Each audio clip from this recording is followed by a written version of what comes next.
Menteri Investasi yang ditarik jasnya oleh Pak Prabowo. Inikah yang kalian bilang Pak Prabowo sudah berubah? Pak Prabowo sekarang sudah santun? Tidak bisa. Sikap temperamental, emosional itu tidak bisa.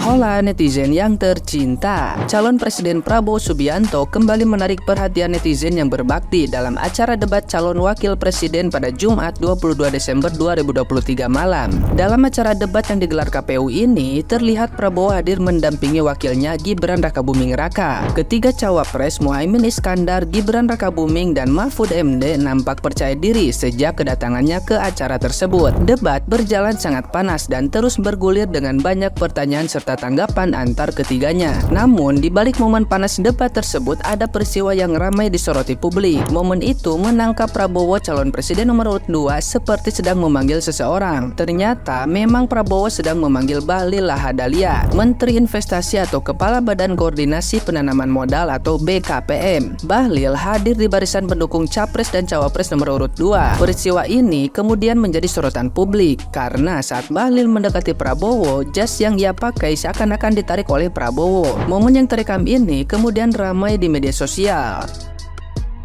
Nah, gimana nih menurut netizen yang terhormat? Silahkan berkomentar ya. Dan aku juga mau komen tentang video yang banyak banget beredar tentang Pak Prabowo, cuplikan video Pak Prabowo yang menarik baju Bahlil ya. Nah, ini menurutku sangat jauh dari etika ketimuran kita, tidak sopan ya sebagai seorang kepala negara. Ini harus menjadi catatan banget buat kita bahwa kepala negara tuh nggak boleh arogansinya seperti itu. Itu kelihatan arogan banget ya. Jadi kalau ada yang beredar berita tentang pemukulan wakil menteri di kabinet, ya saya yakin sekali percaya itu ya kalau ngelihat gestur tubuhnya Prabowo sekarang gitu loh. Nah, itu tim suksesnya udah mempoles Prabowo dengan gemoy-gemoy, itu langsung hilang. Gemoynya udah nggak ada gitu loh. Udah keluar tuh, arogansinya udah keluar gitu. Jadi teman-teman hati-hati milih pemimpin. Kalau nanti pemimpinnya kayak gitu, bisa-bisa kita kembali ke era Orde Baru ya. Ngomong dikit, salah dikit, langsung hilang malamnya. Hati-hati teman-teman ya. Boleh komentar, tetap sopan. Salam anak muda. Waduh, memang orang ini nggak ada akhlak. Orang kok dicengkeweng begini aja ya. Memang belum jadi presiden sudah songong begitu, Lur ya. Oke, memang nggak punya etika. Pak Prabowo ini emang kita perhatikan dari dulu emang nggak pernah menjaga etika. Ditanya tentang etik endasmu, lebih nggak etika lagi ya. Aduh, bahaya Lur. Kalau orang ini jadi, bagaimana kasus pelanggaran HAM kemarin aja belum selesai. Yang jelas Prabowo itu pecatan jenderal, dipecat oleh Presiden Habibie waktu itu ya, atas rekomendasi dari Dewan Kehormatan Perwira. Hasil investigasi, hasil penyelidikan, ada fakta, ada data. Nah, ini secara etik dipecat karena ada 11 pelanggaran.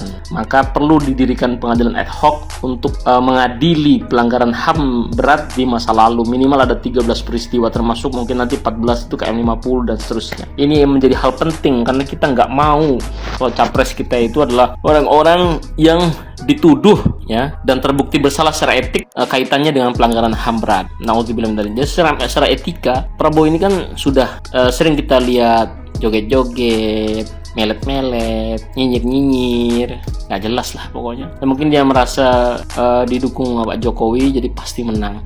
Ingat, Allah yang beri kekuasaan itu, ya kan? Lalu selanjutnya mengenai debat cawapres semalam, ya kita gampang aja sih Lur. Selama ini kalau diundang di kampus-kampus datang nggak dia? Selama ini yang ngomong asam sulfat siapa tuh? 2 kali loh, suruh dikasih air aki itu ibu-ibu hamil tuh. Siapa itu? Terus kalau ditanya tentang kiat-kiat sukses suruh baca bukunya aja. Ditanya tentang Solo, apa-apa pokoknya suruh juru bicaranya yang jawab. Lah kok tiba-tiba sepintar itu Lur? Kira-kira nyambung nggak kira-kira? Yakin nggak ente?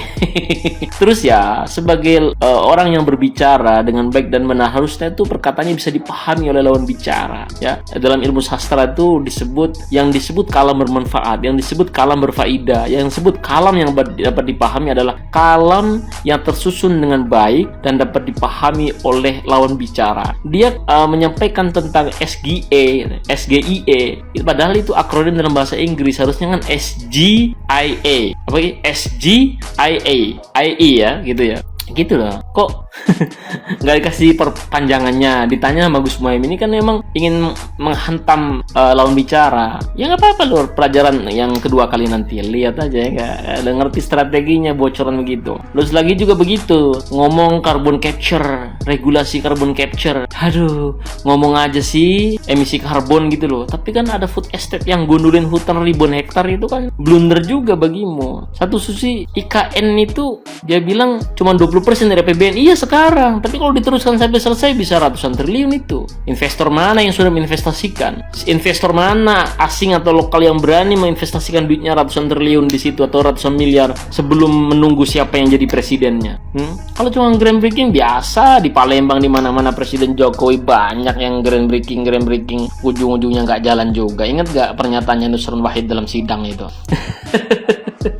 Kasihan bener ya, Bahlil jadi Bahlul, tangannya ditarik-tarik begitu bajunya, kasihan pokoknya. Jadi itulah orang kalau sudah menyembah kepada kekuasaannya, kehormatannya pun tidak ditempatkan sesuai harkat martabat dia sebagai manusia, apalagi sebagai seorang pejabat. Selanjutnya ingin kita katakan bahwasanya hati-hati dalam memilih pemimpin. Kita jangan sampai merusak demokrasi kita dengan salah memilih capres yang temperamental, capres yang tidak punya etika, capres yang punya track record menculik orang, membakar desa-desa di Papua, dan sekarang udah mulai bersuara tuh orang Papua. Itu kan jangan sampai dipilih, dan itu berbahaya Lur, serius. Wah itu hoax, itu fitnah. Ya jadiin aja Presiden Anies Baswedan. Nanti dirikan pengadilan ad hoc pelanggaran HAM, kita buktikan, panggil saksi, panggil bukti.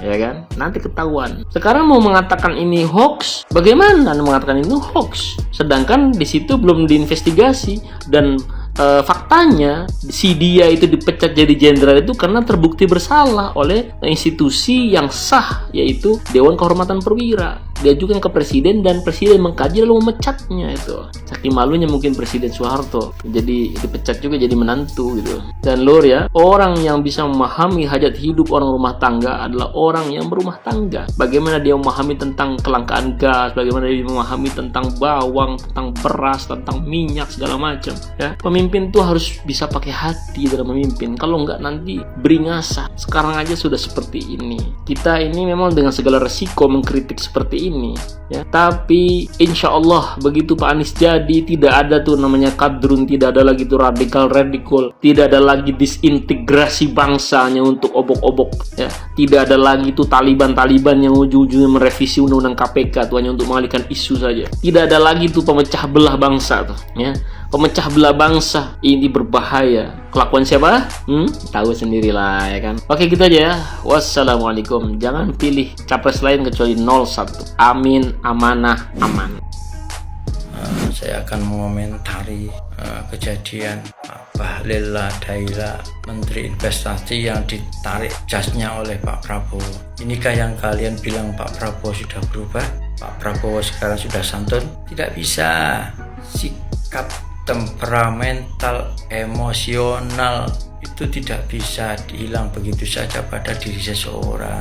Kalau batuk, watuk itu enak, tinggal diberikan formula 44 atau komik sembuh. Tapi kalau watak itu dibawa mati. Jadi tidak bisa seseorang semenjak menjadi Menteri Pertahanan beliau sudah santun, beliau sudah anteng, beliau sudah sudah, kalau orang Jawa bilang udah kuduk, udah berubah. Nggak bisa. Tengok dari kejadian kayak gitu, itu menteri loh ya ditarik jasnya. Jadi selama ini ada desas-desus orang kena lempar HP ya, bukan isapat jempol belaka, memang betul adanya, cuma karena nggak diekspos. Kalau sudah begini gimana coba? Orang yang model begini mau jadi presiden pasti otoriter. Udah pasti. Untuk kalian para pembela Pak Prabowo, mulailah berpikir kalian tuh siapa. Kalau kalian membela mati-matian, kalian dapat apa gitu loh. Saya cuma tidak mau Indonesia dipimpin oleh orang yang otoriter. Ujung-ujungnya apa? Nanti Orde Baru jilid 2, New Orba. Kalian mau dipimpin oleh seperti zaman Pak Soeharto? Kalian ngomong begini, vokal begini, besok hilang. Maulah kalian? bagi para pengikut Pak Prabowo mulai berpikir, kalian tuh siapa? Kalian membela Pak Prabowo dapat apa? Ujung-ujung kalian juga disingkirkan. Percayalah sama saya. Aku mau memilih orang yang benar-benar dekat dengan masyarakat, yang bisa menjaga temperamentalnya, gitu ya. Tidak mau memilih orang seperti inilah, sudah. Jangan sampai beliau jadi presiden, bahaya. Bisa jadi orang seperti saya sekarang ngomong, besok liau ya. Salam waras, salam NKRI Kamati, assalamualaikum warahmatullahi wabarakatuh. Saya akan mendukung 03 Pak Ganjar Pranowo dan Pak Mahfud MD.